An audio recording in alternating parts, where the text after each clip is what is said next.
ভদ্রেশ্বর বিঘাটি আমাদের নিকটবর্তী জায়গায় আগুন লেগে গেছে, আমরা খুব দুঃখিত। ঠিক আছে, পরশুদিন রাতে এই ঘটনা ঘটে। ঠিক আছে, আমরা খুব দুঃখিত। চলুন আজকে আমরা এসি কাজে যাই, দেখি কী হয়।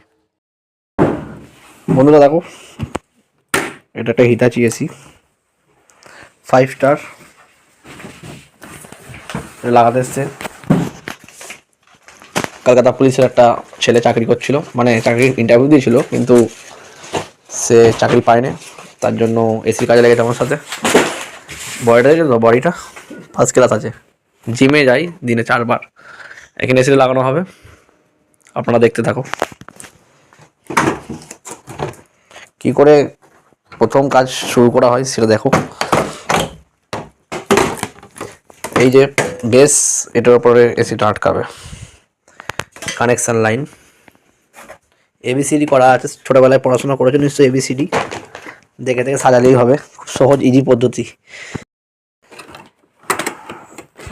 হয়ে গেছে, কানেকশান রেডি, কানেকশান তার রেডি। পাইপটা এবার ফ্লার করা হবে। ঠিক আছে, মেশিন রেডি। এখন নতুন সিস্টেম করে যেখানে হিতাচির এইটা খোলা যাচ্ছে, খুব সুন্দর কাজ হচ্ছে। দেখতে থাকো তোমরা। এবার এই পাইপটা দিয়ে পাইপটাকে থ্রেড বানানো হচ্ছে, যেটা আপনার ইনডোরের সঙ্গে আউটডোর কানেক্ট করবে। ঠিক আছে,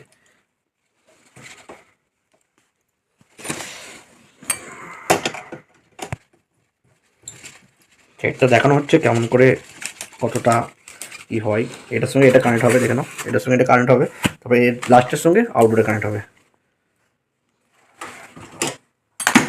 দেখে নাও, মসৃণ করতে হবে জিনিসটা, যেন খুব সুন্দর হয়, যেন গ্যাসের লিকেজের কোনো ক্ষতি না হয়। দেখতে পাচ্ছ তোমরা? এই এবার কোয়ার্টারটাও আমরা করে নেবো এরকম করে সেম। ঠিক আছে, পরবর্তী এটা র্যাপিং হবে, দেখানো হবে। এবার এটাকে পাইপটাকে কপার পাইপটা র্যাপিং করা হবে। দেখো এত বন্ধ কুচো কুচো আছে, নষ্ট করে লাভ নেই, এখানে দিয়ে কাজ চালানো হোক। ঠিক আছে, পাইপটা খোলা হয়ে গেল।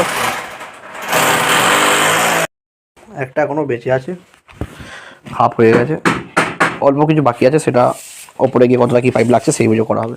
এখানে আমাদের ইনডোর মোটামুটি লাগানো হয়ে গেছে। ঠিক আছে, গর্ত হয়ে গেছে, ওপরে এক্সট্রা দুটো গর্ত হয়ে গেছে। কারণটা ওপরে একটা ছোট বিম টাইপের পড়ে গিয়েছে, তার নিচে নামাতে হয়েছে 1 ইঞ্চি। আমরা ছাদে চলে এলাম। কপার পাইপ আর আপনার আউটডোরে লাগা, তার জন্য ব্যাকেটগুলো রেডি হয়ে গেছে। ঠিক আছে, এই পজিশনে আউটডোরটা লাগবে। গর্ত এখানে বেরিয়েছে, এবারে পাইপটা নিচে করে দেওয়া হবে। দেখা যাক